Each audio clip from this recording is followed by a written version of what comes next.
وقت ہم موجود ہیں دارالحکومت میں اسے کہیں گے ہم چناری آبشار پر، اور ہمارے ساتھ موجود ہیں ممبر مرکزی زکوٰۃ کونسل امین بٹ صاحب. ہم ان سے بات کرتے ہیں. امین صاحب کیا کہیں گے، یہاں پر آپ چناری آبشار پر آئے ہیں، مظفر آباد کا درجہ حرارت آپ نے دیکھا تھا کہ کافی بڑھ چکا تھا گرمی کا، تو یہاں پر آئے ہیں، کیا کہیں گے آپ؟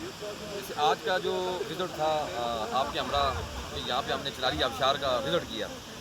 میں یہاں پہ اس آبشار میں مظفر آباد کے ٹمپریچر کو دیکھ کے، اور یہاں کا جو ہم اس ٹمپریچر میں جس وقت ہم کھڑے ہیں، تو میں محسوس کر رہا ہوں کہ مظفر آباد کے قرب و جوار کے اندر ایک ایسی بہترین جگہ موجود ہے جہاں پہ آپ اپنے آپ کو ذہنی سکون دے سکتے ہیں. تو پاکستان سے آنے والے تمام ٹورسٹ حضرات کو میں یہ اپیل کروں گا، آپ کو یہ بتاؤں گا کہ آپ ایک طرف آپ کا علاقہ جیلم ویلی ہے اور دوسری طرف آپ کا علاقہ نیلم ویلی ہے. آپ آتے ہیں وہاں پہ سیر و تفریح کے لیے.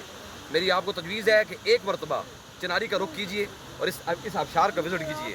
آپ کو اندازہ ہوگا دارالحکومت سے چند کلومیٹر کی مسافت پر ایسی خوبصورت اور مزیہ آبشار آپ کو دل کو، آپ کی روح کو تسکین دے گی. جزاک اللہ.